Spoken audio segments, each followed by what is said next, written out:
Hi, everyone. Welcome back to National Park After Dark. I'm Cassie. And I'm Danielle. And today's episode is I'm losing my mind. Yes, Danielle is we're both very excited for this episode, Yes. but Danielle in particular is very excited. There's some moments in life that just come full circle, and this is definitely one of them. Yeah. And it's so funny because we just did our monthly live stream a couple days ago over on Patreon, and Atlas Obscura got brought up for legitimately the first time in a live stream. Mm-hmm. And we were about to have this episode that is all about Atlas Obscura. And we're talking to Dylan, one of the co-founders of Atlas Obscura. And I wanted to say it so bad. I wanted to be like, you don't even know. We did hint at it, though. If you join our live streams, we like to drop some little sneak peeks to things pretty often, I would say. And we definitely hinted that this episode was coming out pretty soon. Yeah, I can't keep my mouth shut. So if you're a Patreon member, you know everything.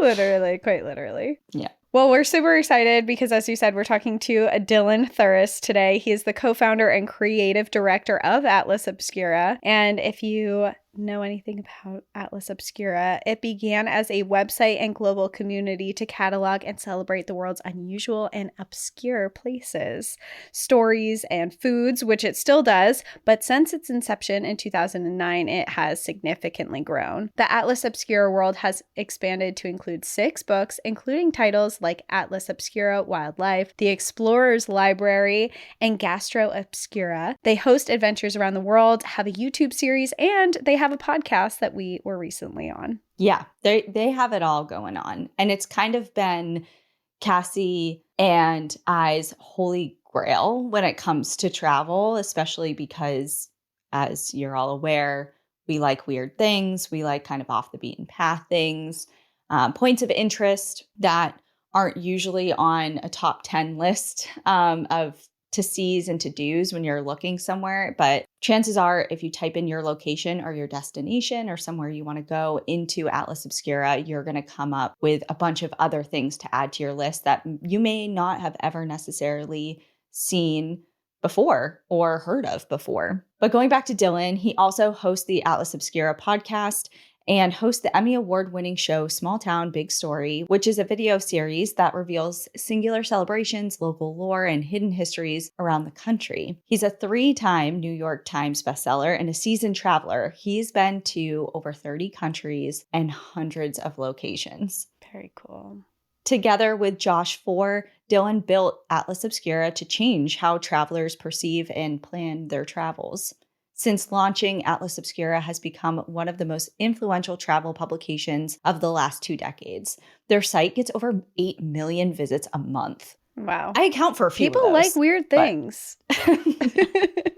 And all of those people are eager and curious travelers looking for their next grand and strange adventure. So today, Dylan joins us to chat all things Atlas Obscura and to share a bit of a national park adjacent story that remains an enduring mystery to this very day. So with that, Dylan, welcome to National Park After Dark. Thank you so much for being here. Hi, Danielle. Hi, Cassie. Thanks for having me. I'm really excited to talk to you guys today. When I tell you, I had a jaw on the floor moment when we first got connected because I'm like, Atlas Obscura? You've got to be kidding me. That's very nice. Have used Atlas Obscura since 2019 is when I first created my profile. Yes. But Cassie and I use Atlas Obscura all the time. So before we get into that, and you have a story for us today as well. Yes, I do. Tell us a little bit about you. Like, who is Dylan? How did you create Atlas Obscura? Tell us everything. Yeah, I mean, it's interesting. We all share, in some way, I think we all share a particular way of thinking about and looking at the world, which is about a love of place. Like, there is something about experiencing the world through location and then the stories and the context that make that location really interesting that I think obviously is deep in all of our work. And, I started Atlas Obscura many years ago. My co-founder Josh and I started back in 2009. And I think it was a similar origin story to you two and National Park After Dark, which is this is stuff that we were just we were just interested in these kind of weird, out of the way places, these unusual museums, these, sometimes kind of morbid or macabre locations, ossuaries and medical museums across Europe. And so we felt like this was totally unrepresented in the kind of travel world. Like it wasn't in your Lonely Planet guide. No one was telling you these stories. And then you would go to one of these places and you would be like, this is the coolest, most interesting thing I did on this entire trip. So it was born as a total passion project. We just thought, okay, let's see if we can get this set up. We wrote the first few hundred entries and put it into the world. And like you two, I think we quickly found an audience of people who said, oh, I also enjoy all of these things. I enjoy looking at the world in this way. And it's sort of just been, honestly, one thing after another from there since the last, 15 years, really. Well, it's definitely something, like Danielle said before, that we've both used in our own personal travels, and we totally get where you're coming from with that. And we are so appreciative that you created this space, because me personally, Atlas Obscura, I first discovered it when I moved down south and I was doing these cross country trips back and forth. And I was driving these long stretches where I was like, what is around here? Like, what can I do? I need to. Yeah. And I actually started my journey with Atlas Obscura to go visit the world's largest. And so whenever I am somewhere, I look for the world's largest in the locations that I'm at. And Atlas Obscura introduced me to those. So I've been to the world's largest fork, the world's largest pistachio. Surprisingly large, some of these things. You're like, that's very big. Well, that's so nice to hear. I'm always just happy when people use it and then have some fun, interesting experience, whatever the nature of it, whether it's a big roadside attraction or some outsider art project, whatever it is, it's like, as long as people sort of get that little adventure, I think it's like doing the thing it was meant to do.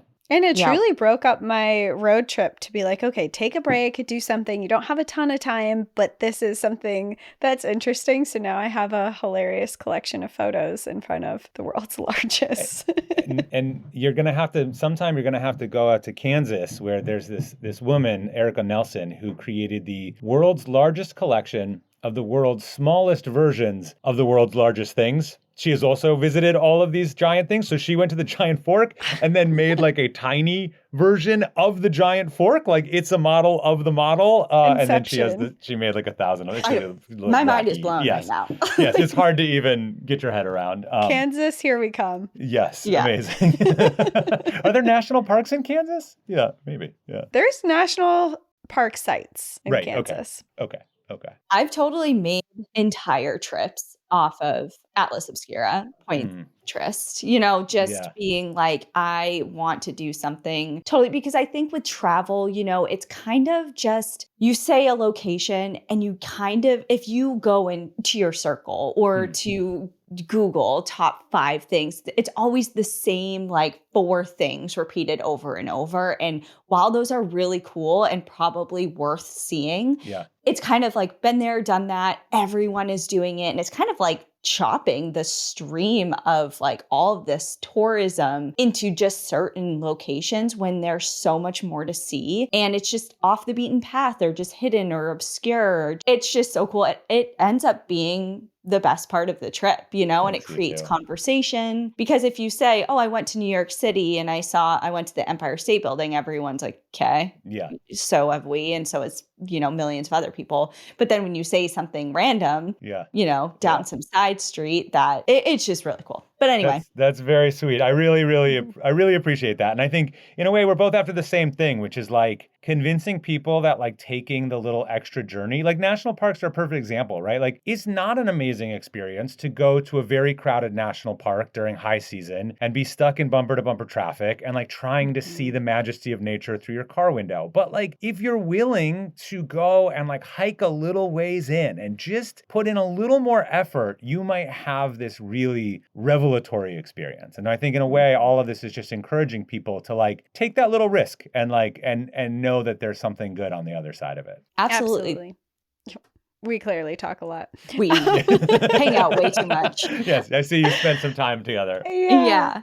I was going to ask you, how do you pick all of these locations that are on Atlas Obscura? From day one, it's a user-generated process. So people send us suggestions. And sometimes it's like a fully written up thing. Sometimes it is just a couple of sentences and a photograph. Like we sometimes get stuff that's like deeply mysterious and we're like, does this exist? Like, what is this? And those just kind of like sit as our own little mysteries in the back end.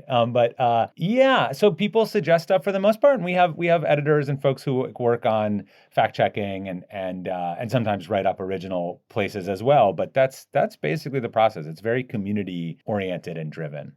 And I think what's nice about that is you get stuff that you never would have found on your own. You know, like some kid in rural Mexico is like, there's this crazy thing by my house. And it's like, you wouldn't believe this, you know, abandoned freeway overpass that like never got built to anywhere on either side. So it's like a bridge with no way to get on top of it, standing all by itself, like in a field. And you're like, oh, that is interesting. Okay. Well, it's really funny that you say that because I was actually recently on Atlas Obscura and I was just looking at stuff in my area.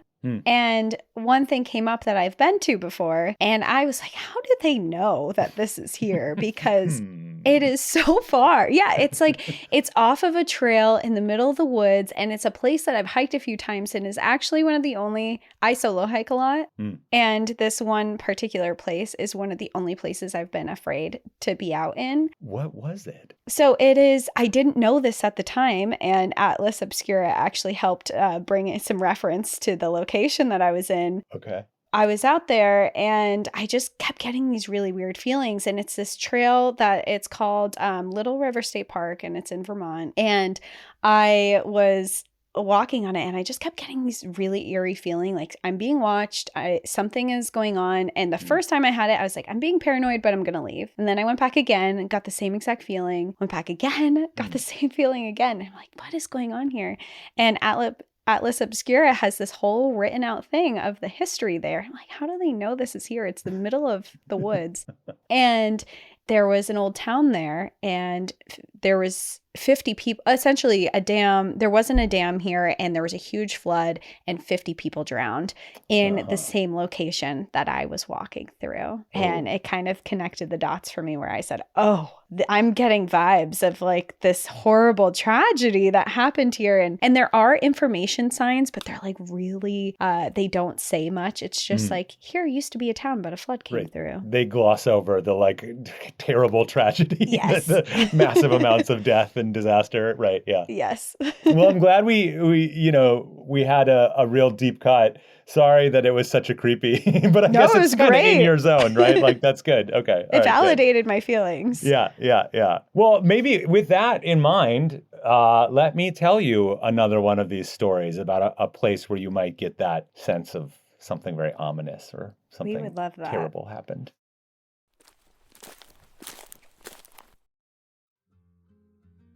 When it comes to wine, I used to fake my way through the grocery aisle, grabbing whatever looked fancy or had a cool animal on the label, whatever really caught my eye, but I had no clue what I was doing. That all changed when I found Naked Wines. Now I skip the guesswork and drink wine from actual independent winemakers who know what they're doing. This episode is sponsored by Naked Wines because honestly, it's 2025. Why are we still shopping like it's 2005? Naked Wines connects you directly with award-winning small batch winemakers from around the world so you get high-quality wine without the retail markup. Here's the deal.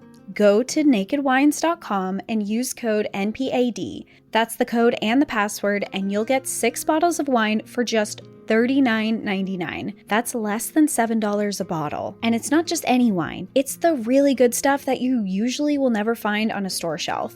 I just opened a bottle of sweet red wine for my last box. It was smooth, rich, and perfect for a low-key dinner at home. And the best part, every shipment keeps getting better because I can rate each bottle and personalize what I get next. There are no membership fees, no long-term commitments, and you can pause or cancel at any time. Naked Wines has been around for over 15 years and supports over 90 independent winemakers around the globe. Now is the time to join the Naked Wines community. Head to nakedwines.com/ NPAD. Click Enter Voucher and put in our code NPAD for both the code and password for 6 bottles of wine for just $39.99 with shipping included. That's $100 off your first 6 bottles at nakedwines.com/NPAD and use the code and password NPAD for 6 bottles of wine for $39.99. Okay. All right. I am super excited to tell you the story. I would say it's relatively well known, I guess, in the world of kind of strange, mysterious, unsolved cases. But it's sometimes known as the case of the Isdal woman. And the Isdal woman was discovered in 1970 in Bergen, Norway. Are you two familiar with this case at all? Not at all. No. Not well familiar for me. Okay, cool. Good. I'm glad.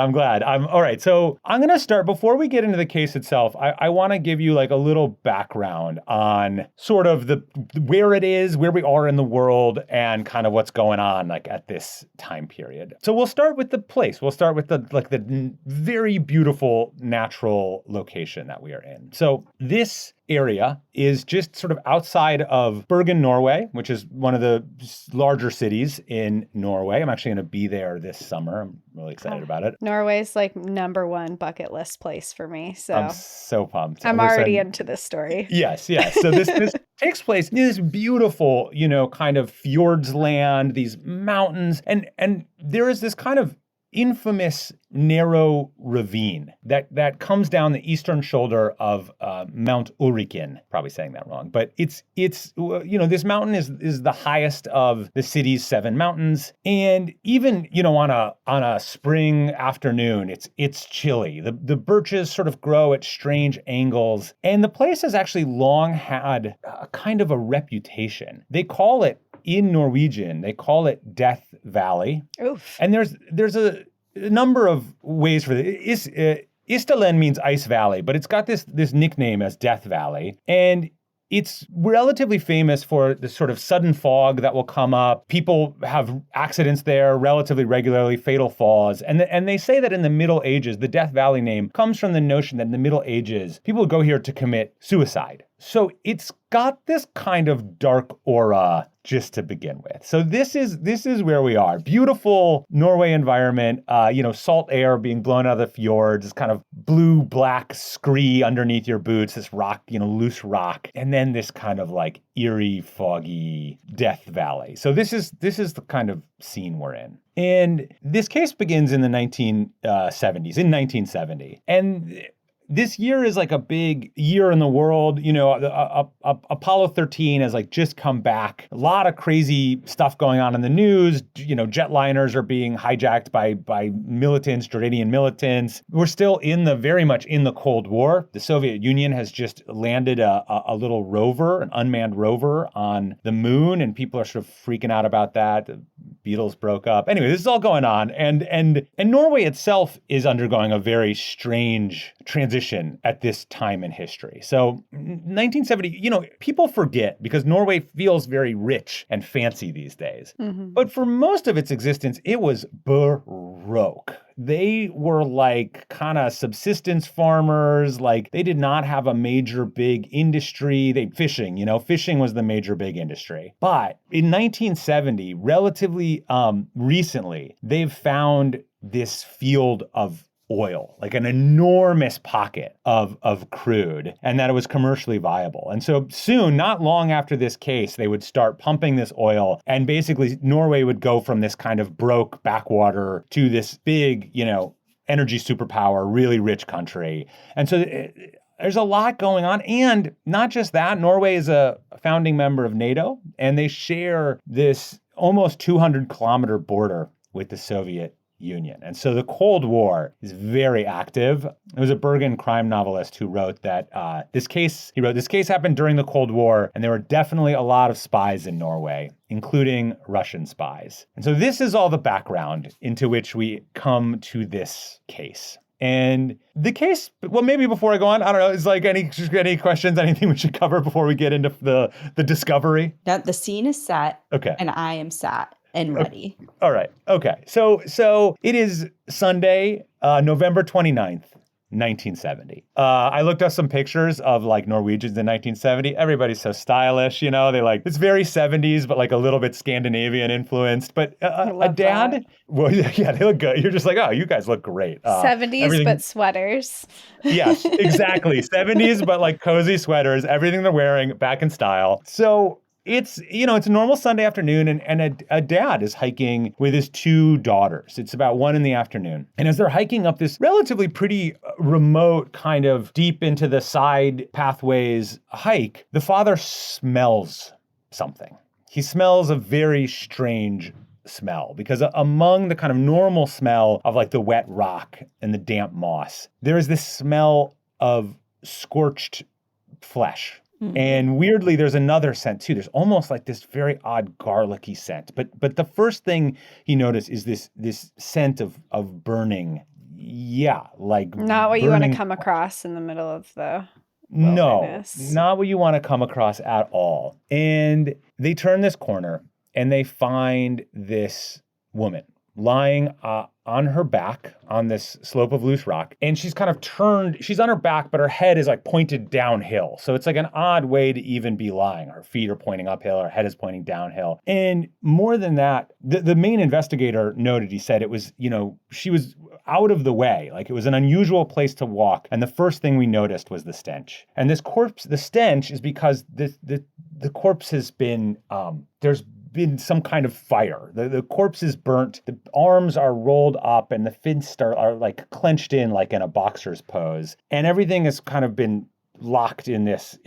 burned rigor mortis. And very strangely, only the front of her body is burned. Her back, which is against the rock, is untouched, is as if the fire sort of only came from one side. And not just that, around her, someone had arranged all of her personal items: a watch, 2 silver earrings, a ring, melted plastic bottles that had once held booze, a broken umbrella, a fur hat that was partially singed, no passport, no wallet, all of these materials carefully arranged around the body, and every clothing label, every tag on every little piece of makeup, anything that could have been identifying had been stripped away. It was as if it had been placed like some kind of elaborate set piece or scene. Another technician, a forensic technician, wrote that the placement of the objects looked ritual. It was as if someone had carried out a ceremony. I was going to say it really sounds very intentional. I don't know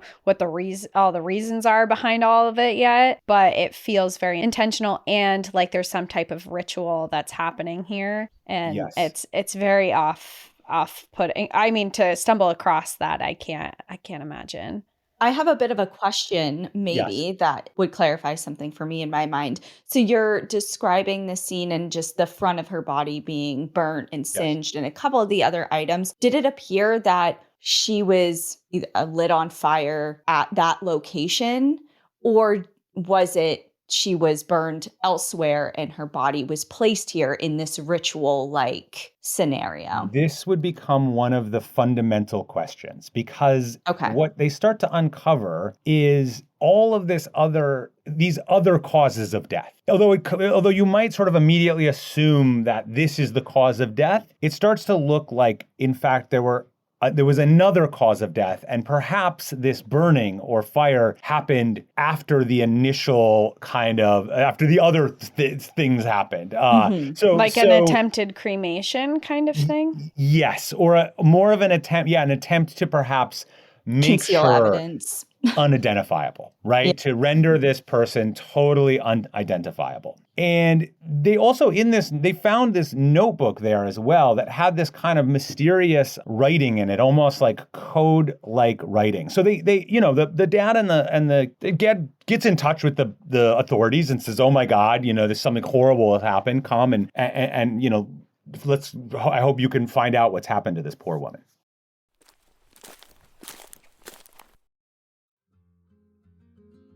Summer is finally here, which means backyard hangs, beach days, checking off all those fun plans, national parks you've been dreaming about visiting since winter. The one thing I don't want to spend time on right now, grocery shopping and standing over a stove for an hour. That's why I'm loving HelloFresh, the #1 meal kit as voted by US Today's readers. HelloFresh makes it easy to cook at home with quick, delicious meals delivered straight to your door. My recent favorite is their lunch choice sun-dried tomato grilled cheese.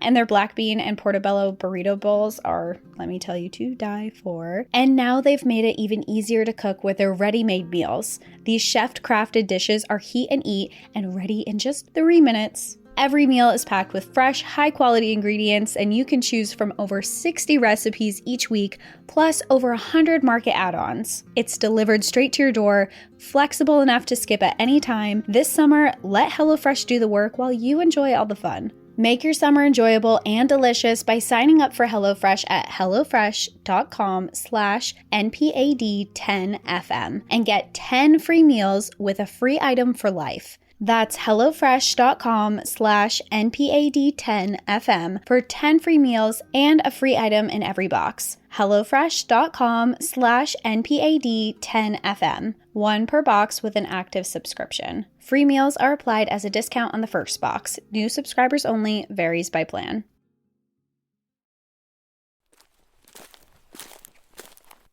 So the autopsy results start to only add more layers of confusion to this because they do the autopsy on this woman, and she's approximately 35 to 40 some years old, small, 5'4", pretty athletic. But it becomes evident in the drug toxicology they do that she had taken between 50 and 70 phenamol tablets, which is a very powerful barbiturate. That said, they also So enough to kill you, basically, like enough to, this is a deadly dose of this, but it also appears based on her lungs that she's alive, at least partially, when this fire begins, because there was all this carbon monoxide saturation in her blood. And so the pathologist lists the official cause of death as carbon monoxide poisoning combined with ingestion of sleeping pills. But what the actual cause was, it remains this incredible. So some people tried to say that this was a suicide, that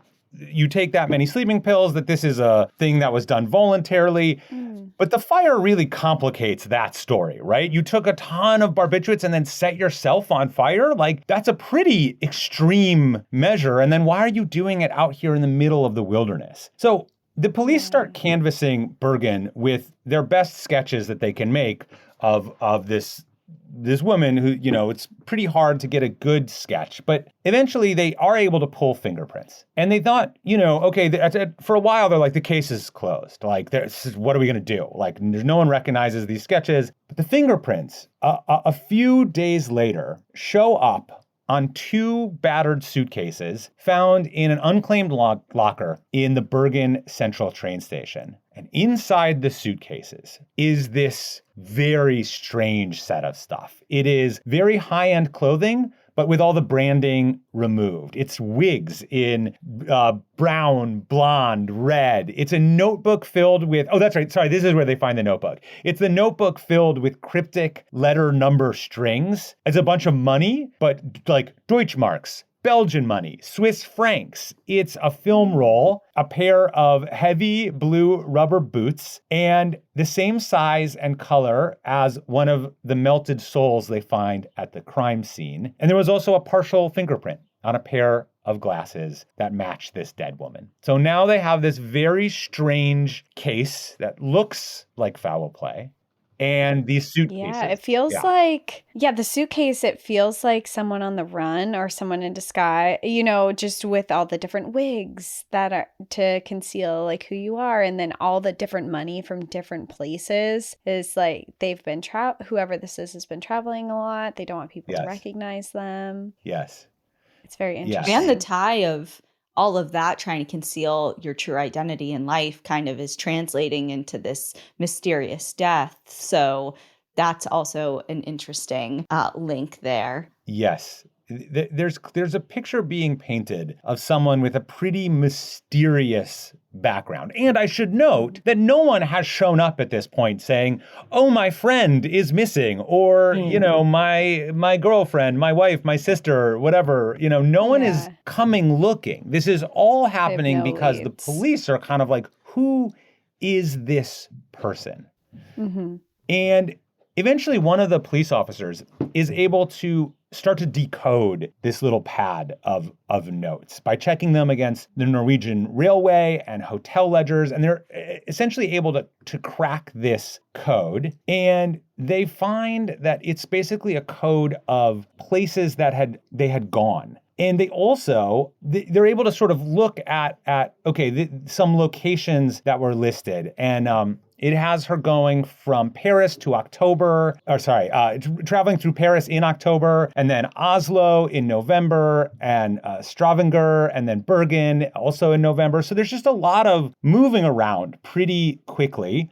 And then by like basically looking at these ferry tickets and these different, because now they suddenly say, okay, we kind of know maybe where you were and when you were. So the police are able to start putting together a kind of calendar of her travels, and they're able to start finding her on this journey. But as they do this, it's sort of even stranger, because what they're finding is that everywhere she's going, she's checking into different hotels and then moving hotels, and she's checking in under like 8 different names. And the names are really good.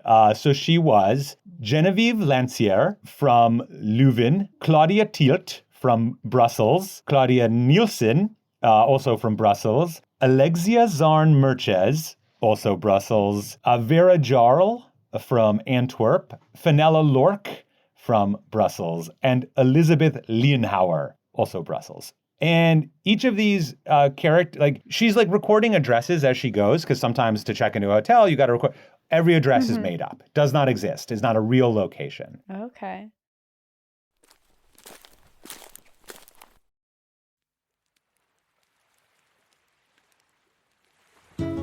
Hey everyone! We've shared so many stories about nature, survival, and the wildest corners of the earth, but honestly, nothing compares to exploring those incredible places with you. Since we started hosting group trips with Trova Trip, we've taken our community from the rainforests of Madagascar to the deserts of Egypt, hiked the jagged peaks of Patagonia, followed wildlife in South Africa, and most recently we went to my top bucket list place, Antarctica. Every destination has been unforgettable, not just because of the stunning views or amazing wildlife, but because of the people that we get to share it with. We've become close friends with a lot of people we've met on the trips and been able to watch so many friendships be formed. There's just something so special about bonding over ancient ruins, or watching a sunrise on the other side of the world, or struggling on a really difficult hike that pays off for the views. Over 80% of Trova travelers go solo, and trust me, this is the kind of experience you want. It's safe, structured, and full of like-minded adventurers who share your curiosity and love for the world. You just show up and Trova Trip takes care of everything else. Before you even know it, you've found your travel family. These trips have brought us closer to our listeners than we could have ever imagined. We've shared meals, sunrises, deep conversations,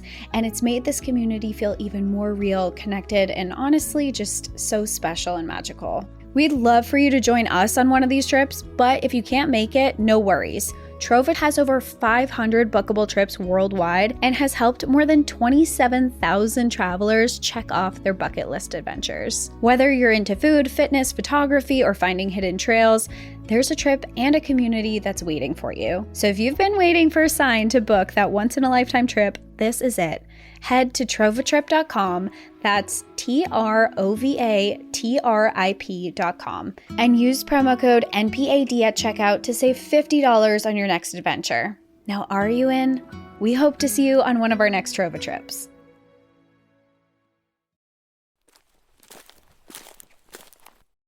So the picture is now they have this very mysterious death. This person who has been moving around a tremendous amount under many different aliases and recording these travels in this kind of coded system. And they're eventually able to track a few of specific incidences where this woman and what she was doing. So there was a waitress at a place called the Neptune Hotel in Bergen, who they're eventually able to figure out served this woman. And the waitress said of this woman, "My first impression was one of elegance and self-assuredness. She even winked at me, as if she knew I'd been staring," and described her as speaking with kind of continental accent, flipping between German and French when ordering. At one of the hotels in Oslo, she changed room 3 times in one day, complaining of drafts in the room. And the taxi driver who took the woman from the hotel to the Bergen railway station was never found. Much, much later in 91, so 21 years later,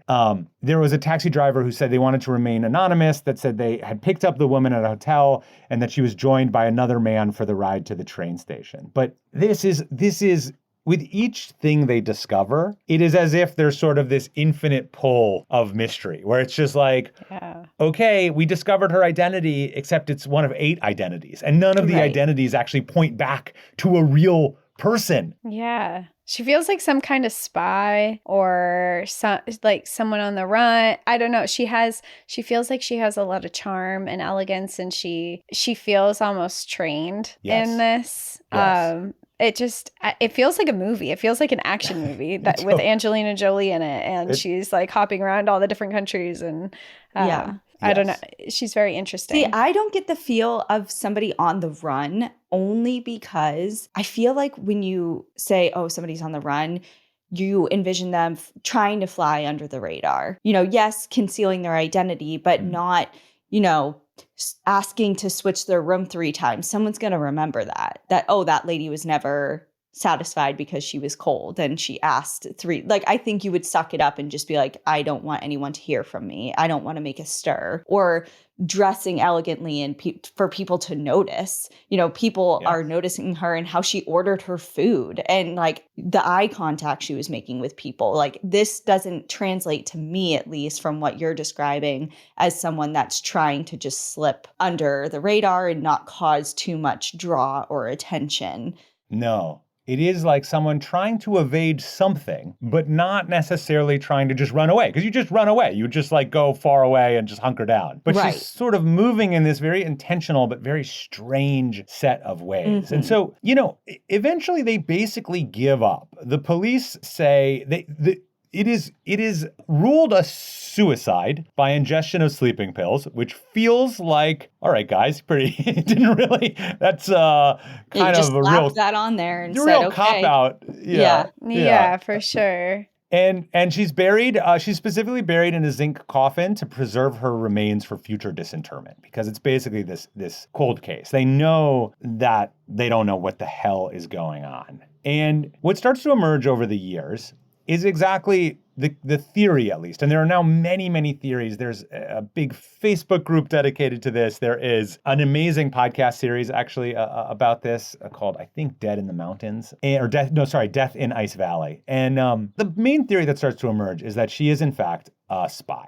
Not long after this happened, this death, the Lillehammer affair happens, where Mossad agents assassinate the wrong man in a Lillehammer street in Norway. And there's all kinds of Norway becomes this land where sort of the USSR meets the West. And so there's all this stuff coming. And so people started to assume that she maybe was a spy trailing, the western coast, and that perhaps it had to do with these anti-ship missiles called Penguin missiles that were being tested off of Stavanger, and various other foreign people had been seen in town. And so, this idea became really like popular, but there wasn't hard evidence of it. The Notebook, it had sort of her own travels in it, but it didn't have any evidence of like recording rocket trials. Her dental work was found to be common in Southern Europe, not sort of Eastern Bloc, so not necessarily someone coming out of the Soviet Union. And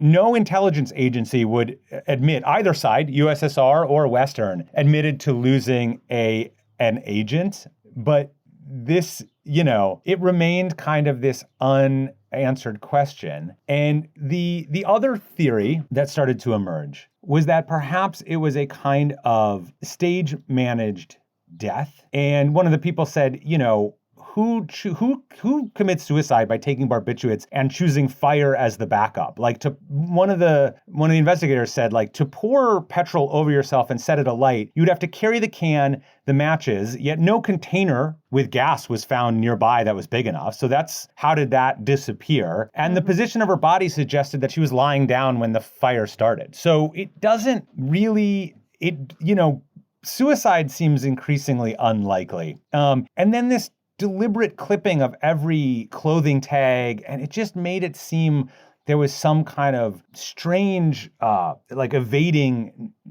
identification. And then, some people thought maybe it was a assisted suicide. And this also kind of resisted the idea, though, because no other footprints were found up there, just the rubber boots. So if someone came with her, they either stepped only on the bare rock or somehow like vanished into thin air. Could they have carried her? Could someone have carried her? Yeah.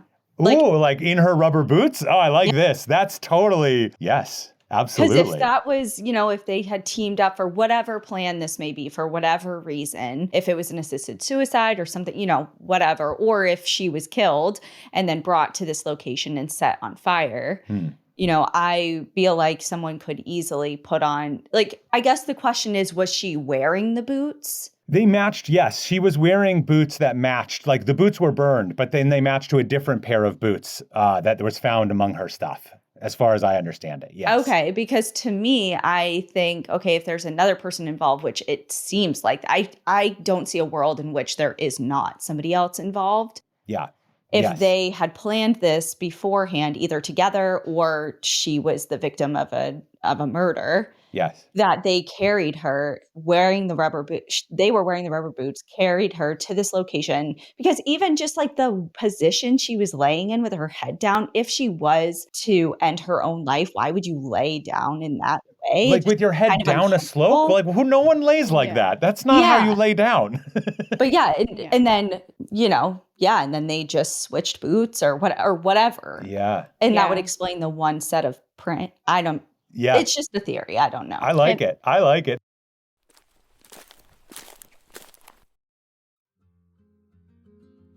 With prices going up on just about everything lately, being smart with your money isn't just a good idea, it's essential. But managing subscriptions, tracking spending, and cutting costs can feel overwhelming. Lucky for you, Rocket Money takes the guesswork out of it so you can easily make smart decisions. Rocket Money is a personal finance app that helps you find and cancel your unwanted subscriptions, monitor your spending, and help lower your bills so you can grow your savings. Its dashboard gives you a clear view of your expenses across all your accounts, letting you create a personalized budget with custom categories to keep your spending on track. You'll receive notifications if your bills go up, if there's any unusual spending, or if you're nearing your budget limit. On top of that, Rocket Money's new goals features helps you save automatically, whether you're tackling bills, putting money aside for a home, or building an emergency fund. They also keep an eye on your subscriptions so you can spot any services you're paying for but no longer use. Honestly, I've lost track of how many free trials I've signed up for and forgot about. Rocket Money is always there to remind me every time. Rocket Money will even negotiate lower bills for you. They find opportunities to save and handle customer service so you don't have to. Rocket Money has over 5 million users and has saved a total of $500 million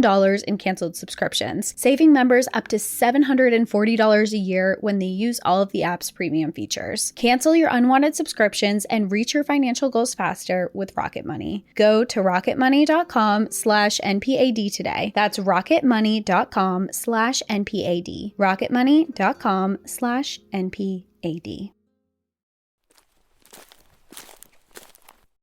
In the years that have followed, there have been some interesting clues that have opened up. So they actually did exhume her and were able to do an analysis on her. Oh, no, actually, for this, they didn't have to exhume her. When they did the autopsy, they actually took her jaw because of the dental work was pretty unique, and they thought that could be an identifying factor. So they were able to test her tooth enamel for certain isotope ratios, and it points her to having come from southern Germany or the French-German border, maybe like the Black Forest area. And they were able to find sort of a DNA-specific group that is relatively rare in Scandinavia, but common in other parts of Southern Europe. However, that is where it stopped. They were not able to get any further. They were able to release an updated sketch, giving a much clearer idea of what she might have looked like with kind of pale skin and hazel eyes, but absolutely nobody stepped forward to say, I know who this is. I know what's going on.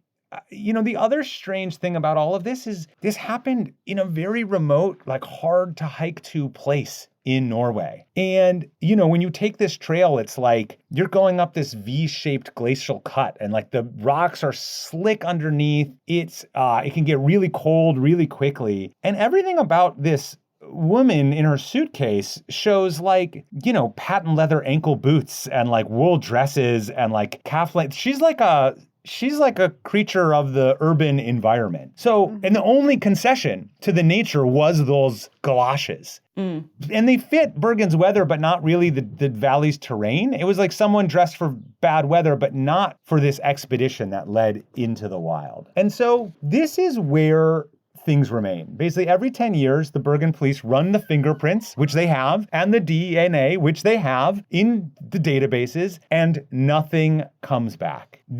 As of 2020, there is no match. And, people have been looking for, maybe there's something in these old Cold War documents. They started to release these Cold War files, declassify these Cold War files in Norway. And things have been discovered. Yes, MI6 and CIA were running listening stations along the coast. They were disguised as meteorological posts. And the Soviets were sailing their fishing trawlers up and down Bergen's harbor, all these antennas picking up signals. Could she have been a spy caught between these two nets? Perhaps, but there is no concrete proof. And the big kind of break in the case, the latest thing to have happened that has gotten everyone all Twitter is somebody started looking into the case again and ended up sort of hiring like a fact checker to dig into more of this and just go deeper and deeper into the material. And it opened up this interesting potential connection with like a Swiss banker. And we still don't really know whether this is real or not. Like, this is new enough and unclear enough that I think it's like really hard to say anything definite. But there is some new breaks in the case that are giving people hope that we will actually uncover who this is, what she was doing, and what happened to her. Because as of today, we just don't know. Well, that's certainly a mystery. I do have I mean, everything about it is so interesting and mysterious. And I do have a question for the DNA testing. Are they testing for relatives of her? Yes. And it's not, and also the DNA is degraded, so they weren't able to get a good enough sample to really do what you would normally do, which is just like find someone who was, because there's got to be someone out there related to her. There has to be a third cousin, whatever. But I think the DNA, at least when they last tested it, was not good enough to turn up these results. So that would be an interesting, perhaps because I think that DNA test happened in 2017. And so almost 10 years later, or the isotope test happened then. I mean, you could imagine that maybe you could try it again. Yeah. Especially now with all of like Ancestry.com and 23andMe, more and more people are testing their DNA. Yeah. So I feel like the probability of finding someone who might have a connection with her is kind of going up as these things become more popular. There was one other very interesting theory that an author put out, and it was actually that she was a very high-end sex worker, and that she was traveling up and down the coast and meeting with important, rich, famous customers, clients, whatever, but, wanted to remain anonymous, didn't want anyone to connect her back to her actual identity. And, that was actually what she was doing. It still doesn't explain the murder. To me, it also doesn't explain how she got her hands on seemingly many different passports from many different countries. Like, there's certain she had a French passport because there was someone on a French flight that was an unidentified French national that was registered on the flight. I mean, it's also funny because I think it reminds me that in 1970, people could kind of just disappear in a way that I think is like harder to do now. Like, the fact that she could take flights and not have her name like on the flight register is like kind of a wild thing to think about. But now they can scan your face and they know who you are. You can't fake you can't give fake passports. I think that I kind of, it's an interesting theory, but I think that there are definitely some holes in that.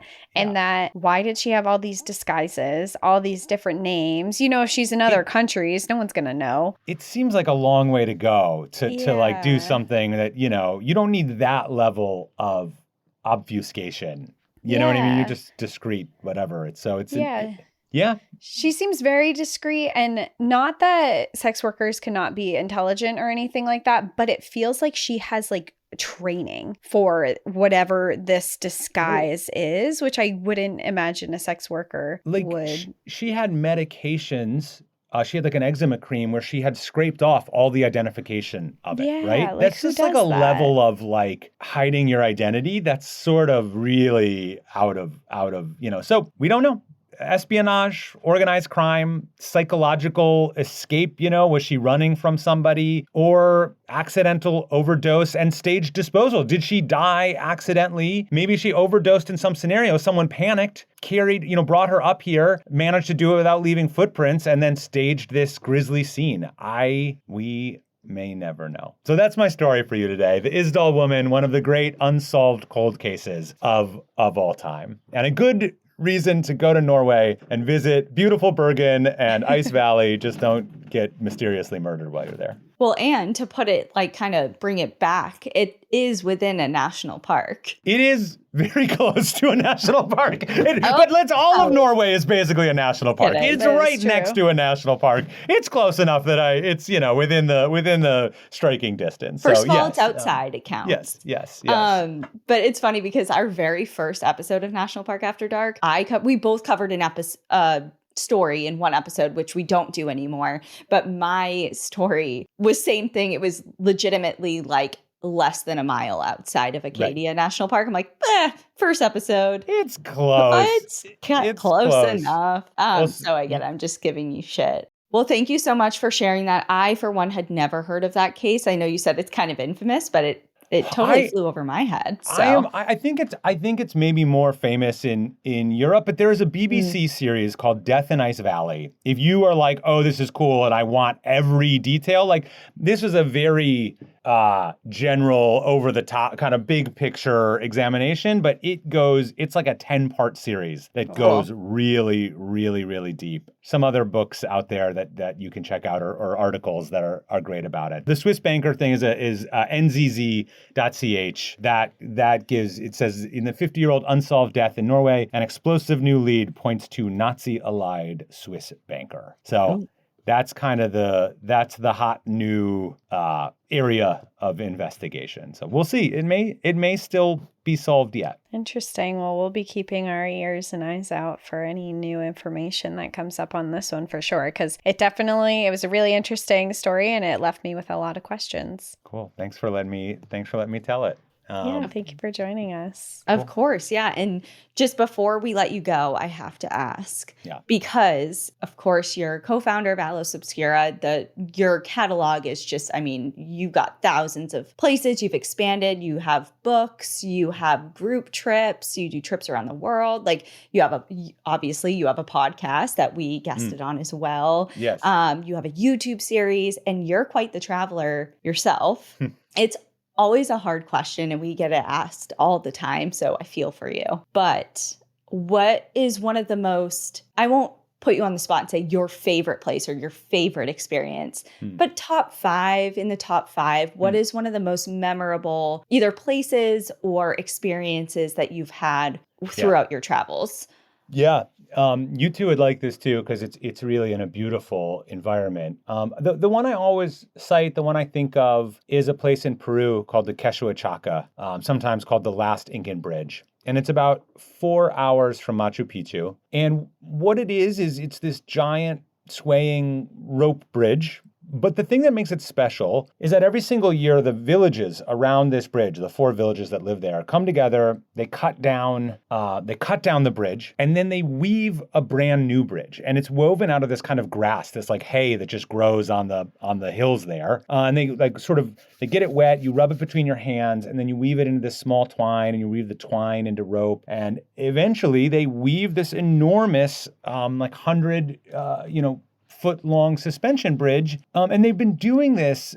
The reason the bridge has this nickname, the Last Incan Bridge, is that they have literally been doing this since the Incan Empire. This is a little piece of the Incan road system, and it would have been really an important part, actually, of connecting all these, this is 1,500 kilometers of roads or whatever it was in the Incan Empire. And these bridges, connected across these mountainous sort of ravines and gaps.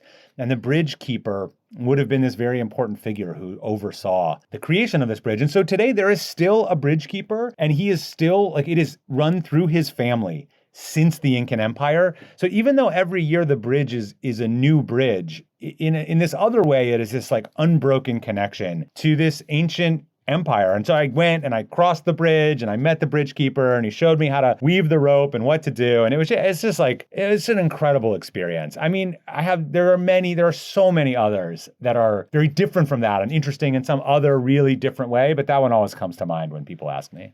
That's really cool. And to have an experience that makes you so connected to such an ancient history and to actually meet the people who that is their ancestors it's a really special experience. And it's so different than being like, I saw Machu Picchu. It's like I actually interacted with the communities in a ceremony that they have been doing for generations. I mean, that's a really, really cool experience. It was really special. It was really good. Well, thank you so much for joining us and taking the time to chat with us and share that story and just tell everyone, what you're up to, where they can find you. Tell us all the things. Yeah, the big thing is the Atlas Obscura podcast. I think if you like National Park After Dark, you might really like the Atlas Obscura podcast. It's not, it's a wider array of stuff. Some of our stories are quite cheery and goofy and fun, but it has the same kind of sense of deep storytelling around locations. And it's just, they're short episodes. It's 15 minutes a day. We make 4 new episodes a week, and we just take you to the most interesting, unusual places all around the world. So come and give it a listen. It's not a big time commitment to try out an episode, and hopefully you like it. Yeah, we agree. Everyone listening, go check out the podcast because I think it's definitely up everyone's alley that's listening. Thanks, Cassie. Well, cool. All right. This was so fun. Thank you both. Well, thank you so much, Dylan, for joining us. This was a really interesting and mysterious story to end on. If you're not done wanting to listen to us and Dylan, you're in luck because there is another episode on the Atlas Obscura podcast that aired on June 5th that you can go check out. And Danielle and I talk about a story that we've discussed before on this podcast, but we get all really deep into aliens and all that good stuff. Yeah, aliens never get old. No. So if you're wanting some of that alien content and want to know more about, just head over to their feed. They have so many awesome stories. They drop multiple episodes a week. Like, they're on their game. So head on over there. But we will see you here next week. In the meantime, enjoy the view. But watch your back. Bye, everyone. Bye. Thank you for joining us again this week. If you love National Park After Dark and want to hear exclusive bonus stories, join us on Patreon or Apple subscriptions. Patreon subscribers have access to our National Park After Dark book club, live streams, Discord, and much more. If you prefer to watch our episodes, video episodes are now available on YouTube. If you're enjoying the show, please take a moment to rate, review, and subscribe on your favorite listening platform. And to follow along with all our adventures, you can find us on Instagram, Facebook, TikTok, and X at National Park After Dark.